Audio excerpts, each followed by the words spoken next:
Morning, नमस्कार। आप सभी का तहे दिल से धन्यवाद कि आज फिर से मुझे आपके सामने संस्कृत का लेक्चर 3 का वीडियो बनाने का मौका मिला है।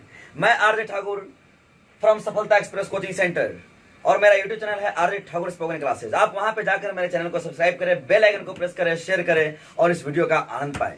तो मैं रितेश ठाकुर आप सभी के समक्ष आज संस्कृत का लेक्चर 3 यानी पार्ट 3 अलस कथा पे संपूर्ण वीडियो लेकर आ चुका हूं। और आज फिर से मैं इस क्लास में पूरे का पूरा एक एक पंक्ति का व्याख्या करते हुए उसका प्रश्न आंसर करूंगा। और आप लोग एक बात को तो भली बात जानते हैं कि किसी की सलाह से रास्ते तो जरूर मिल जाते हैं, लेकिन मंजिल खुद की मेहनत से तलाश करनी पड़ती है। तो उठो, खड़े हो जाओ, use what you have, start where you are. जहां हो वहीं से स्टार्ट करो, वही यूज करो जो आपके पास है। यूज डू यू कैन, कुछ भी करो लेकिन करो। बैठो मत, इस कोरोना वायरस की इस महामारी की जंग में घर बैठे बैठे अपने क्लास का आनंद उठाइए और इस वीडियो को ज्यादा से ज्यादा शेयर कीजिए ताकि सारे बच्चे इस क्लास का आनंद ले सके। संपूर्ण प्रश्न आंसर के साथ। ऐसा आपको यूट्यूब पर एक भी वीडियो नहीं मिलेगा जो एक ही वीडियो में पूरे पंक्ति वाइज सभी का अर्थ बता करके आपको सारा क्वेश्चन आंसर कराएगा। और आप सभी की बहुत बड़ी मेहरबानी है मुझ पे, और आप सभी को मैं एक बार हाथ जोड़कर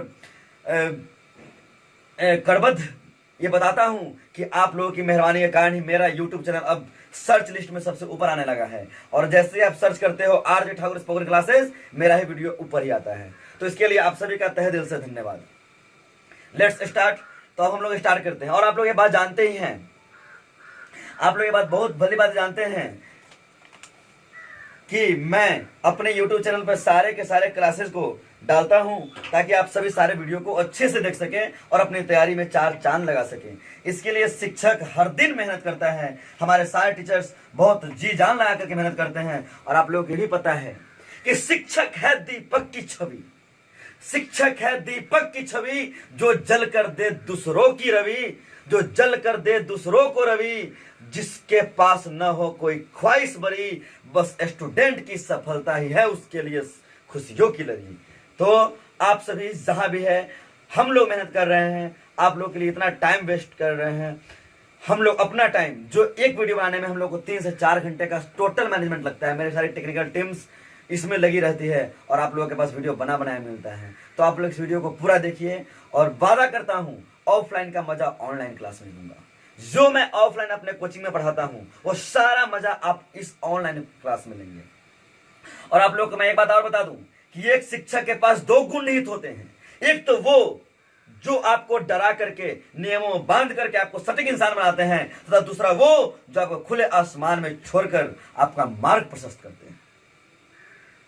तो आप कैसे स्टूडेंट हैं ये आप विचार करें और आज से बस मेरे यूट्यूब चैनल पे जुड़िए और हर क्लासेस का मजा लीजिए। चाहे वो संस्कृत हो, चाहे वो एसएस रेलवे बैंक का कोई क्लास हो, चाहे वो स्पोकन क्लासेस हो या math, science, physics, everything you can do with my channel. तो अब आप लोग अपने अपने टेबल कुर्सी जहां भी बैठे हो वहां पे संस्कृत का 3 पाठ खोल करके सामने बैठ जाएं, जिसका नाम है अलस कथा, पेज नंबर है 17। और भली भांति एक एक लाइन को सुनने का प्रयास करें और एक एक लाइन को सुने और जहां मैं बोलूंगा उसको राइट करें, लिखें और उसके बाद मैं सारा प्रश्न आंसर करवा दूंगा। तो आप लोगों को तनिक भी घबराने की जरूरत नहीं है संस्कृत विषय को लेकर के, क्योंकि अब रितेश कुमार आप सभी के समय इसका भी उपाय ढूंढ लिया है। खुद मेहनत करके आप लोग सामने संस्कृत पढ़ा रहा हूं। I am not a Sanskrit teacher, मैं संस्कृत का शिक्षक नहीं हूं, बट फिर भी आप लोगों की सफलता के लिए मैं मेहनत कर रहा हूं। तो आप लोगों का बस इतना सा दायित्व बनता है कि वीडियो को पूरा देखें और अच्छे से पढ़ें। हम लोग खुद में टॉपर है भाई। मेरा भाई 427 नंबर लाया, मैं लाया, टॉपर्स नोट्स है मेरे पास, ये सब आप टॉपर से पढ़ रहे हो। एक बच्चे की ख्वाहिश होती है कि टॉपर से मुलाकात हो, उससे बातें करें, वो कुछ मुझे राय बताएं। और आप लोग को तो बहुत सौभाग्य की बात है कि आप लोग खुद वैसे टीचर से गाइडलाइन ले रहे हो। ठीक है, तो लेट्स स्टार्ट। अब स्टार्ट करते हैं। तीसरा पाठ का नाम है अलस कथा। तो अपने अपने सामने सब कोई अपना अपना कॉपी और कलम लेकर और किताब भी लेकर बैठ जाएं और लाइन बाय लाइन और सुनने का प्रयास करें। आप सभी से मेरा नम्र निवेदन है कि आप सभी वीडियो को पूरा देखें और चैनल को सब्सक्राइब करें। तो अब मैं टाइम वेस्ट नहीं करते हुए अब मैं क्लास से स्टार्ट करता हूं। तो है अलस कथा का। चलिए, सबसे पहले ऊपर में जो लिखा हुआ होता है संस्कृत का, सबसे पहले आप उसका अर्थ समझिएगा, क्योंकि एग्जामिनर जो होते हैं वो वहां से भी क्वेश्चन उठा लेते हैं। तो चलिए, कह रहा है कि अयम पाठ विद्यापति कृतस्य, यह पाठ विद्यापति द्वारा रचित कथा ग्रंथ के पुरुष परिच्छेति नामकस्य अंश विशेषो वर्तते। यह जो पाठ है अलस कथा, यह विद्यापति द्वारा रचित कथा ग्रंथों में जैसे पुरुष परीक्षित नाम का अंश विशेष, विद्यापति ने बहुत सारी रचना की है, उसी में एक पुरुष परीक्षित नाम का जो कथा ग्रंथ है वहीं से इस पाठ को लिया गया है। पुरुष परीक्षा सरल संस्कृत भाषायाम कथा रूपेण विभिन्नानाम मानव गुणानाम महत्तम वर्णयन्ति। ये जो पुस्तक जो विद्यापति लिखे हैं पुरुष परीक्षा, यह जो पुस्तक है सरल संस्कृत भाषा में कथा के रूप में विभिन्न मानव के गुणों के महत्व का वर्णन करता है। यानी मानव के पास क्या क्या गुण हैं इस पुस्तक में दिया गया है। उन्हीं गुणों में से एक भयंकर गुण जो एक मनुष्य को विफल कर देता है उसके एम को लेकर के, एक मनुष्य को कहीं का नहीं छोड़ता है उसके एम को लेकर के, ऐसा मनुष्य भूमि भारभूता मनुष्य रूपेण मृगाश्चरन्ति, वो भूमि पर मृग के समान है, वो गुण जो है आलसपन। इसी के बारे में अलस कथा नाम का एक पाठ पुरुष परीक्षा नामक पुस्तक से लिया गया है जो विद्यापति द्वारा रचित है। और जो वो बुक है लिख रहा है दोषा नाम च निराकरणाय शिक्षाम ददाति, वो जो है मानव के विभिन्न गुणों के महत्व का भी वर्णन करता है और दोषों के निराकरण के लिए शिक्षा भी देता है। विद्यापति लोकप्रिय मैथिली कवि आसीत। विद्यापति एक लोकप्रिय मैथिली कवि थे। अपि च बहुन्नाम संस्कृत ग्रंथानाम निर्मातापि विद्यापति आसीत इति तस्य विशिष्टता संस्कृत विषय प्रभुता अस्ति। कहने का मतलब है कि और भी बहुतों संस्कृत ग्रंथ का निर्माण किए हैं विद्यापति और उनकी बहुत सारी विशेषता संस्कृत विषयों में भी मिलती है। प्रस्तुत पाठ है, इस पाठ में आलस्य नाम कस्य दोषस्य, इस पाठ में आलस्य नाम का दोष का निरूपणे व्यंग्यात्मिका कथा प्रस्तुता विद्यते। ये जो पाठ है इसमें आलस्य नाम के दोष का वर्णन है और व्यंग्यात्मक कहानी प्रस्तुत है। नीतिकारा आलस्यम रिपु रूपम मन्यन्ते, कह रहा है कि नीतिकार लोग जो होते हैं आलस को शत्रु के समान मानते हैं। और आप लोग भी जानते हैं कि एक आलस करने वाला इंसान अपने लाइफ में कुछ नहीं कर सकता, तो नीतिकार लोग भी भाई मानेगा ही ना। उसके लिए सबसे बड़ा शत्रु कौन है? तो आलस है। अब इस पाठ में वही आलस की कुछ कहानियां दी हुई है और उसका निराकरण के बारे में दिया गया है। आप लोग से मैं यही उम्मीद करूंगा कि इस पाठ को समझें और अपने लाइफ से एक आलस्य नाम के शत्रु को डिलीट करें, आज ही उसको स्किप करें। ओके, तो अब लाइन बाय लाइन आते हैं, क्योंकि एग्जामिनेशन में क्वेश्चन बीच में से भी आता है कि आसित मिथिलायाम वीरेश्वर नाम मंत्री, यानी मिथिला में वीरेश्वर नाम का मंत्री रहता था। मिथिला में कौन नाम का मंत्री रहता था? तो वीरेश्वर। यहाँ से क्वेश्चन उठा लेगा। कहले ऊपर जो मैंने पढ़ाया विद्यापति लोकप्रिय मैथिली कवि आसित, विद्यापति एक लोकप्रिय मैथिली कवि थे, तो विद्यापति कह कवि आसित, कौन कवि थे? तो लोकप्रिय मैथिली कवि। यानी लाइन बाय लाइन आपको अच्छी से रीडिंग देना है, यही तो संस्कृत है। और 100 में 100 नंबर अगर आप ले आए, 90+ ले आए, तो आपका रैंक बढ़ता है, आपका मार्क्स का परसेंटेज हाई हो जाता है। ओके, चलिए, तो वीरेश्वर नाम का मंत्री की चर्चा इसमें है जो मिथिला में रहते थे। स च स्वभावाद दानशीलः कारुणिकश्च सर्वेभ्यो दुर्गतभ्यो अनाथेभ्योश्च स प्रत्यह मिक्षा भोजनम दाप्यति। वो जो थे वीरेश्वर नाम का मंत्री, वो स्वभाव से दानी थे, कारुणिक थे और वो सभी प्रकार की निर्गतियों जैसे अनाथों, असहायों और आलसियों के बीच भोजन दान करते थे उनके इच्छा के अनुसार। तन्मध्य अलसेभ्यो अन्य वस्त्र दाप्यति, और वो उन सभी के बीच, अलसियों के बीच वस्त्र भी दान करते थे। यतः कहा भी गया है क्या? निर्गति नाम च सर्वेशाम अलसः प्रथमो मतः। सभी प्रकार की निर्गतियों में, निर्गतियों अर्थात ब्रैकेट में लिखिएगा अनाथों और असहायों में, सभी प्रकार की निर्गतियों में आलसियों का प्रथम स्थान है। किंचिन क्षमते करतु जाठरयापि वहिना, क्योंकि आलसी लोग जो होते हैं अपने पेट रूपी अग्नि को समाप्त करने के लिए भी कुछ नहीं कर पाते हैं, इसलिए सभी प्रकार की निर्गतियों में आलसियों को प्रथम स्थान प्राप्त है। कितना बेहतरीन ये दोहा है, ये श्लोक है। इसका अर्थ भी एग्जाम में पूछेगा तो आप लोग लिख दीजिएगा। ऐसे लिखिएगा, कॉपी कलम उठाइए, लिखिए यहां से, सही प्रकार की निर्गतियों में आलसियों का स्थान प्रथम है, क्योंकि वे अपने पेट रूपी अग्नि को भी समाप्त करने के लिए कुछ नहीं कर पाते हैं। अर्थ 2 नंबर कंप्लीट। व्याख्या रहेगा तो आप लोग लिख ही सकते हैं, और मैं इसको रिपीट नहीं करूंगा, वीडियो आपके पास है, रिपीट कर लो भाई, सबसे अच्छा फॉर्मूला। चलो आगे। उसके बाद कह रहा है तत् अलस पुरुषानाम तत्रेष्ट लाभम श्रुत्वा बह वस्तु परिमृजास्त्रम वर्तु ली बभूव यतः। अब क्या कह रहा है कि कहीं भी अगर आप सुविधा दीजिएगा तो हर आदमी हाथ पसारने चला आता है, वो रियलिटी में आलसी नहीं रहेगा, फिर भी आलस बनकर ढोंग रच के आ जाएगा आपके यहाँ, क्योंकि उसको फ्री का धन अच्छा लगता है। हर इंसान को फ्री का धन अच्छा लगता है। कमाया हुआ धन उतना अच्छा नहीं लगेगा जितना कि फ्री का लगेगा। चलो फ्री में मिल रहा है, फ्री में चाय मिल रहा है ना, तो सारे के सारे आदमी वहां पर बैठे रहेंगे दिन में। तो कह रहा है कि उस सभी स्त्रियों को इस लाभ को देख करके, उस सभी आलसियों को जो ये लाभ मिल रहा था, इसको सुन करके, देख करके बहुत सारे अपने तोंद बढ़ाने वाले जो लोग होते हैं वो वहां पे चले गए, वहीं पे जहां पे भोजन मिलता था। यतः कहा गया है स्थिति सौकर्य मूला ही सर्वेषामपि संहते सजाति नाम सुखम दृष्टवा के न धावंती जंतव। कहने का मतलब क्या है कि देखिए, आप इसका अर्थ लिख लीजिएगा। कह रहा है स्थिति सौकर्य मूला, यानी कह रहा है सुविधाजनक स्थितियां सबको अपनी ओर आकृष्ट कर लेती है। अगर आप कहीं भी सुविधा दे रहे हैं, सब आकृष्ट होगा। जैसे मेरे ही कोचिंग में देख लीजिए, 6 शिक्षक है, सारे विषय का अलग अलग शिक्षक है, तो बच्चे को बहुत सारी सुविधा मिल जाती है, बहुत कम फीस में यहाँ पे बच्चे पढ़ ले रहे हैं, तो ये सब सुविधा आकृष्ट करती है। तो कह रहा है कि स्थिति सौर करिए मूला, सुविधाजनक स्थितियां सबको अपनी ओर आकृष्ट कर लेती है। और कह रहा है सजाति नाम सुखम दृष्टवा के न धावंती जनतवा। सजाति नाम यानी अपने परिवार, अपने लोक सुख को देखकर कौन उसकी तरफ नहीं दौड़ते, के न धावंती जनतवा, कौन नहीं दौड़ते। तो आप इसका अर्थ सुन करके लिख लीजिएगा, ये लिख लीजिएगा सुविधाजनक स्थितियां सबको अपने ओर आकृष्ट करती है, अपने पारिवारिक जनों को सुख में देखकर कौन उसकी ओर आकृष्ट नहीं होता है। ठीक है, क्लियर है। चलिए अब आगे। करा कि पश्चात अलसानाम सुखम दृष्टवा धूर्ता अपि कृत्रिम आलस्यम दर्शयित्वा भोज्यम गृह्णन्ति। कह रहा है उसके बाद आलसियों के सुख को देखकर धूर्त लोग भी, चालाक लोग भी अपना बनावटी आलस बना करके भोजन ग्रहण करने लगे। समझ गए आप कि वही बात है, सुख को मिल रहा है तो जो अच्छे लोग हैं वो भी आलस बन जा रहे हैं, आलसपन का नाटक करके वहां पर जाकर के भोजन ग्रहण कर रहे हैं। तदनंतरम अलसालायाम बहुद्रव्य व्यम दृष्टवा तन्नियोगी पुरुष ही परामृष्टम।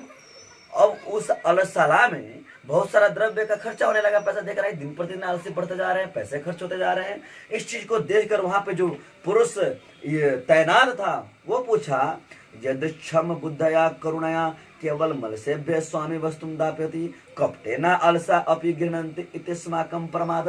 क्या है कि स्वामी जो है वीरेश्वर नाम का मंत्री, वो तो केवल हीन बुद्धि वाले लोगों को ही मतलब ये सब सुविधा प्रदान कर रहे हैं, लेकिन कुछ कपटी लोग आलस्य का ढोंग रच करके यहाँ पर आकर के भोजन ग्रहण कर रहे हैं। तो कह रहा इतस्माकं प्रमादा, ये तो हमारी लापरवाही है। यदि भवती तदालस पुरुषाणाम परीक्षाम कुर्मा इति परामर्श्य प्रस्तुतेषु अलसालायाम तन्नियोगी पुरुषा वहनि दापित्वा निरूपयामासु।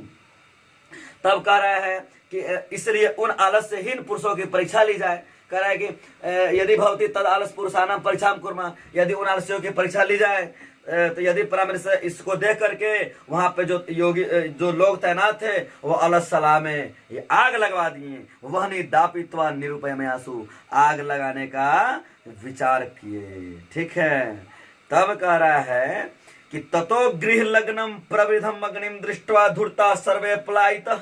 तब घर में लगे आग को बढ़ता हुआ देखकर सारे के सारे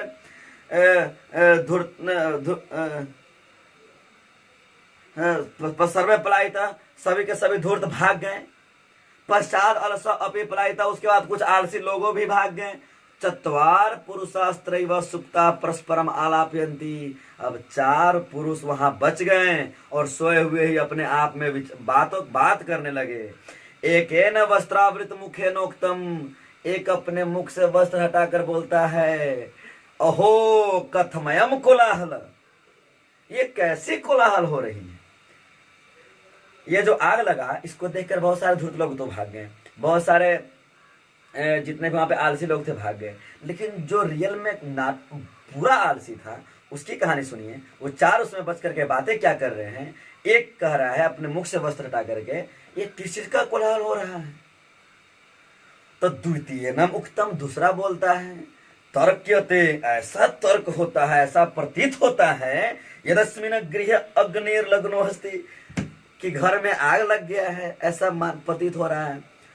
तृतीय नोक्तम, तीसरा बोलता है को अपि तथा धार्मिको न अस्ति, कोई धार्मिक यहाँ पे नहीं है क्या। यम इदानीम जलार्धे वर्षो भी कटरिनवान संप्राप्नोति, कहा कोई ऐसा धार्मिक नहीं है जो हमें जल से भीगे हुए वस्त्र से ढक दे। अब बताइए ऐसा आलसी जो अपना जान भी नहीं बचा रहा है। इसीलिए मैंने पहले ही बोला, श्लोक में भी लिखा था कि सभी प्रकार की निर्गतियों में आलसियों का प्रथम स्थान है। अब आग लगा है तो ये बोल रहा है आलसी लोग कि कोई ऐसा धार्मिक नहीं है जो मतलब भीगा हुआ कपड़ा मेरे शरीर पे डाल दे। What rubbish, oh my God. चतुर्थ्यान मुक्तम, चौथा बोलता है वाचालक, ये बात सुनी लो, कति वचनानि वक्तुम शक्नुत, क्यों इतना तुम लोग बोले जा रहे हो, तुस्तिम कथम ना तिष्ठत, चुपचाप क्यों नहीं रहते। हद है भाई, ये आलसी लोगों की कहानी सुनिए। कह रहा है कि तुम लोग इतना क्यों बोले जा रहे हो, तुम लोग शांत से नहीं बैठ सकते हो। ततश्चतुर्णामपि तेषामेव परस्परालापं श्रुत्वा भग्नि च प्रवृद्धो मे सरामुपरि प्रतिष्ठितं दृष्ट्वा नियोगे प्रसंवैर्मग्गनं चत्वारोपलश्य केशेष्वाकृष्य गृहीत्वा गृहात् बहिकृता। तब चारों का आपसी वार्तालाप सुनकर और आग को बढ़ता हुआ देखकर वहां पे जो नियोगी पुरुष था वो इस चारों का मृत्यु न हो जाए इसके भय से आलसियों का बाल पकड़कर खींचते हुए बाहर निकाला। आया समझ में, कैसे स्वाकृष्य गृहीत्वा गृहात् बहिकृता, बाल पकड़कर खींचते हुए बाहर निकाल दिया। पश्चात्तानालोक्य तैनिरोग्य भी पठितम, बाहर निकाला तब उन्हें इस प्रकार देखकर वहां पे जो नियोगी पुरुष था, संयमी था, जो वहां पर सबका संयम कर रहा था, उन्होंने क्या बोला, जो बोला वो मैं आप लोगों को बोल रहा हूँ हिंदी में, आप लोग समझने का प्रयास कीजिएगा, एग्जाम में भी आता है, ये बहुत इंपॉर्टेंट श्लोक है। पतिरेव गति स्त्रीणाम बाला नाम जननी गति ही न अलसा नाम गति काचिलो के कारुणिकम बिना। इसका अर्थ लिखिए, कॉपी कर निकाल कर कह रहा है कि पतिरेव गति स्त्रीणाम, यानी पतियों की गति, पतियों का रक्षक स्त्रियां होती है, यानी पतियों की अच्छी देखभाल स्त्री के समक्ष होती है। और बाला नाम जननी गति, और माँ ही बच्चों की रक्षक होती है। एक माँ ही अपने बच्चों की अच्छे से देखभाल कर सकती है, और एक बच्चा माँ के बिना कुछ देखभाल नहीं हो सकता उसका। लेकिन न अलसा नाम गति कांचिलो के कारण का बिना, लेकिन इन आलसियों की अच्छी देखभाल इस सृष्टि में, इस दुनिया में दयावानों के बिना कहीं भी संभव नहीं है। जो आलसी लोग हैं उसकी अच्छी देखभाल इस सृष्टि में दयावानों के बिना कहीं भी संभव नहीं है। पश्चातेषु चतुर्दशेषु तत्वोपधिक्रम वस्तु मंत्री दापयामास, इसके बाद चारों आलसियों को और अधिक वस्तुएं मंत्री ने दिलवाई। इसी के साथ पाठ होता है समाप्त संस्कृत का आप लोगों का, और मैं आशा करता हूं कि आप लोगों को समझ में भी आया होगा, और आप लोग इसका क्वेश्चन आंसर आप करेंगे मेरे साथ, और इसको बार बार देखें ताकि आपको अच्छे से समझ में आ जाए। और मेरे साथ चलिए क्वेश्चन आंसर करने के इस सिलसिले को आगे बढ़ाते हैं ताकि वीडियो ज़्यादा लंबा ना हो, इसलिए मैंने सारा क्वेश्चन आंसर बोर्ड पे पहले से लिख रखा है। बस आप लोग को बस देखते जाना है और अपने क्वेश्चन अपने नोट्स बुक में बनाते जाना है। एक बार मैं अलग आ जाऊंगा, आप वीडियो रोक करके स्क्रीनशॉट कर लेना ताकि आप इस सब का फेयर बना सके। मैं अलग रहता हूँ, आप इसका स्क्रीनशॉट कर सकते हैं। स्क्रीनशॉट कर लिए होंगे आप लोग। अब मैं जो बताता हूं आप लोग सुनते चलिएगा। सबसे पहले मौखिक, एक टॉपर जो होता है सारा प्रश्न आंसर करता है और वो बहुत अच्छे से गहन अध्ययन करता है, इसलिए मैं सारा, देखो मौखिक भी किया हूं, लिखित सारा मैंने किया, एक भी नहीं छोड़ा कि आप लोगों को प्रॉब्लम हो, कहीं से कोई डाउट नहीं मेरे क्लास में, आपको कोई डाउट नहीं हो सकता। क्वेश्चन आंसर भी मैं करा रहा हूं। This is the first video in which include the question and answer. चलिए, कह रहा है एक नंबर के क में कह रहा है कि इस प्रश्नों का उत्तर देना है। कह रहा है इयम कथा कस्मात ग्रंथात उद्धृता अस्ति, यह किस कथा ग्रंथ से लिया गया है या कहानी। तो आप लोगों को मैंने कहानी पढ़ाया ही है, तो आंसर है पुरुष परीक्षात। तो पुरुष परीक्षात मैंने लिख दिया। एक मौखिक है, मौखिक एक ही वर्ड में, अस्याम कथायाम कस्य महत्वम वर्णितम अस्ति, यह कहानी जो है किसके महत्व का वर्णन करता है, तो विभिन्न मानव गुणा नाम, मानवों के विभिन्न गुणों का वर्णन करता है। आप ऊपर जो हेडिंग था उसी में से क्वेश्चन आ रहा है ना, मैं बोला था ना कि उसको भी अच्छे से पढ़ना है। अस्य कथाया रचनाकार क, हेडिंग का ही फिर से क्वेश्चन है, यह कहानी किसका रचनाकार है, तो विद्यापति।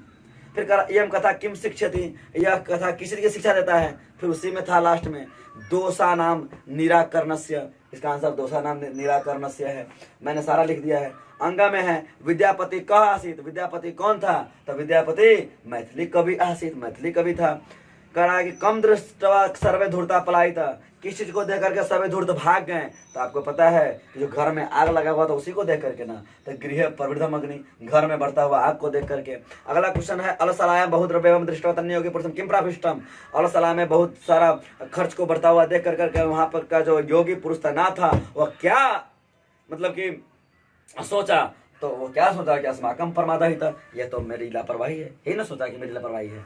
चलिए 2 नंबर में ये प्रश्नों का उत्तर एक पद में देना है, तो एक पद में देना है। देखिए मैंने सारा उत्तर यहाँ पे लिख चुका है, आप बस अच्छे से देखते जाइए और इसको लिखते जाइएगा, रिक्वेस्ट है आप लोगों के लिए, फायदा है। कह रहा है कि अग्नि दृष्टवा के पलायित, अग्नि को देखकर कौन भाग गया, धुरता। ख में कति पुरुषा सुप्ता आसन, कितने पुरुष में थे, तो चतवार, 4 पुरुष थे। सब कहानी के आंसर का मैंने सारा लिख दिया। ग में है कि एक पुरुष किम अवतर, क्या बोला, जो एक पुरुष था वो क्या बोला, तो यही ना बोला कि कथमयम कोलाहलम, किस चीज का हल्ला हो रहा है, यही बोला। फिर आकर द्वितीय पुरुष क्या बोला, तो बोला अग्नि, ऐसा प्रतीत होता है कि आग लग गया है, वही अग्नि लग्नोस्ति, आग लग गया है। फिर बोला तृतीय पुरुष क्या बोला, तो तीसरा पुरुष बोला कि कोपी धार्मिको नास्ति, कोई धार्मिक नहीं है। तो चौथा क्या बोला, तो चौथा बोला तुष्टिम तुष्णिम तिष्ठत, सब शांत से बैठो। 6 बोल रहा है वीरेश्वर का आसित, वीरेश्वर कौन था, तो मंत्री आसित, मंत्री है। फिर कह रहा तस्य स्वभाव कैसा था, उसका स्वभाव कीदृश आसित, कैसा था, तो दानशील था, कारुणिक था, यानी दानशील और कारुणिक दयावान था। झ में कह रहा है कि अलसालाम सुखम दृष्टवा के कृतमालसम दर्शन होता भोजनम गृहणन्ति अस्म, यानी कि कौन सा को ऐसे लोग थे जो अलसला में भोजन को देकर के उसको घृण करने लगे, तो धूर्ता लोग, जो धूर्त लोग थे वही ना कर रहे थे। चलिए लिखित में आते हैं। अब लिखित में रिक्त स्थान को पूर्ति करना है, जो आप किताब से कर लेंगे, बुक से। रिक्त स्थान किताब में से देख देख कर लीजिए ना, वो कोई अलग से नहीं, आप लोग सब कर सकते हैं, आप लोग इतने तेज हो चुके हैं। आई होप, मैं ऐसा कर, विश्वास है मेरा कि आप लोग कर लीजिएगा। 2 नंबर में आ रहा है कि एक पद में उत्तर देना है, 2 का क, अलस कथाया कथाकार क, वही क्वेश्चन है, तो विद्यापति, विद्यापति तो है। फिर तुम्हें कह रहा है वृषवर नाम मंत्री कुत्र आसीत, एक ही पद में देना, इसलिए मैंने एक पद में लिखा है। वृषवर नामक मंत्री कुत्र आसीत, वृषवर नाम का जो मंत्री था कहाँ था, तो मिथिलायाम था, मिथिला में था। गौ में कह रहा है केसाम इष्ट लाभम कृत्वा तुंद परिमृज्जा वर्तुल भाव, मतलब सजाती नाम, श्लोक का ही है, कैसाम तो सजाती नाम। घ में कह रहा है केम कृत्रिम आलस्यम दर्शिता भोजनम गृहंती, तो धूर्ता, 12वां क्वेश्चन आ रहा है, धूर्ता। अंगा में फिर वह कितने लोग समय में थे, 4। फिर 3 नंबर में पूर्ण वाक्य ने उत्तराणी दत्त, पूर्ण वाक्य में देना है। तो पूर्ण वाक्य में देने में मेरे पास बोर्ड पे उतना स्पेस नहीं कि मैं पूरा वाक्य में दूं, तो आप लोग इतने तेज हैं, 10वीं क्लास में चले गए हैं। आप लोग को मैं एक बात बता देता हूँ कि जो भी क्वेश्चन है उसमें देखो मिथिलायम कह मंत्री आसित, कह यह प्रश्नवाचक है, तो इसी को हटा देना है। तो जिसको इसको हटाना है मैं यहाँ लिखा हूँ, प्रश्न से बस उसको हटा करके और उसके जगह पे वो लिख देना है आंसर जो मैं इधर लिखा हूँ। जैसे मिथिलायम कह मंत्री आसित, कह को हटा देना है, पूरा उसी लिखना है, मिथिलायम कह हटा करके वीरेश्वर, और उसका फिर मंत्री आसित, समझ गए ना। तो पहला में कह हटा के वीरेश्वर, दूसरा में केभ्य हटा के अलसेभ्य, केभ्य हटा के अलसभ्य, तीसरा का कह हटा के अलस, चौथा का किम हटा के प्रथम अग्नि, अंगा में कह हटा के नियुक्त पुरुष है, इसलिए हटा करके आप लिख लीजिएगा। बहुत अच्छे से मैंने ये लिखा है कि इधर वाला आपको हटाना है और उसी के जगह पे ये लिख देना है। संस्कृत बहुत आसान है, इसको हटाकर वहां पे उसको लिख देंगे, आंसर में तैयार हो गया। और फिर जैसे के तैसे सबको उतार देंगे। आ गया समझ में। 4 नंबर में कह रहा है वही है, पद निर्माण करना है, तो करुण योष्यज, तो कारुण्यम, कारुण्यम, तो उसी की तरह से क से लेकर 6 तक दिया हुआ है, मैंने सब जोड़कर लिख दिया। कारुण्यम, बाहुल्यम, प्रधानयम, सारल्यम, तारुण्यम, काठिन्यम, वात्सल्यम, है कि नहीं। तो ये सारा भी आपका हो चुका है। अब 5वां नंबर में कह रहा है कि उदाहरण अनुसृत्य क्रिया पदानी लिखित, ये उदाहरण को देख करके आपको क्रिया का पद लिखना है। जैसे उदाहरण में दे दिया है, ददाती को दाप्यति लिख रहा है, तो आपको बस कुछ नहीं करना है, पश्यति, पास्यति, करोति, कार्यति, खादति, खाद्यति, पठति, पाठ्यति, गच्छति, गमयति, सारा लिख दिया है कंप्लीटली। और लास्ट है वही जो मैंने अपने पिछले वाले वीडियो 2 पार्ट में मैंने जो बताया है कि वो अंडरलाइन वाले वर्ड को हटाकर वहां पर प्रश्नवाचक वर्ड लिखना है। जैसे आपको उदाहरण में भी दे दिया है, कारुणिका को हटाकर कीदृश डाला है, तो दूसरा नंबर में भोजनम को हटाकर क्या डाले, तो भोजनम को हटाकर के किम, तो सब अंडरलाइन हटाकर क, ग में अंडरलाइन हटाकर के क डालेगा, घ में कुत्र, और गंगा में का, च में के, छ में क। कंप्लीट। तो इसी के साथ आपका 3 पाठ भी कंप्लीट हो गया पूर्ण रूपेण। तो अब फिर अगला वीडियो पार्ट 4 कल ही आ जाएगा, ज्यादा देर लगने वाला है नहीं। बस आप लोग अच्छे से वीडियो को देखिए, और आप लोग, मेरा ये होप है कि आप लोग इस वीडियो को शेयर करें, लाइक करें और सब्सक्राइब करें, क्योंकि जब मैं आप लोगों के लिए इतना मेहनत कर रहा हूँ तो आप लोग एक लाइक तो कर सकते हैं, सब्सक्राइब कर सकते हैं, ज़्यादा कुछ नहीं जाता है। तो अब मैं इसी के साथ अपने क्लास से रुखसत लेता हूँ, फिर मिलता हूँ अगले वीडियो में। और मेरे प्लेलिस्ट में जाकर के आप कोई भी क्लास सर्च कीजिए, वहाँ से आपको क्लास मिल जाएगा। बहुत जल्द स्पोकन का भी वीडियो आ रहा है, इसलिए आप सभी सारे क्लास को वहाँ से अटेंड कीजिए और अच्छे से पढ़िए। और मेरे सारे स्टूडेंट जो मेरे कोचिंग में पढ़ रहे हैं या जो नहीं पढ़ रहे हैं, वे सारे इस क्लास को करें, क्योंकि ये क्लास सिर्फ मेरे बच्चों के लिए नहीं है, ये ऑनलाइन क्लास है, पूरे इंडिया में कोई बच्चे कहीं से कर सकते हैं। और ये पेड कोर्स भी नहीं है, बस फ्री है, आपका थोड़ा सा नेट खर्च होगा और आपका टाइम वेस्ट होगा, वेस्ट नहीं, और आपका टाइम यूज होगा, सॉरी। तो यही है, और आप लोग अच्छे से क्लास कीजिए। और आपका 3 पाठ कंप्लीट हुआ, और इसके बाद मैं 4 पाठ लेकर कल आऊँगा। तब तक के लिए बाय, नमस्कार, लव यू ऑल, बाय।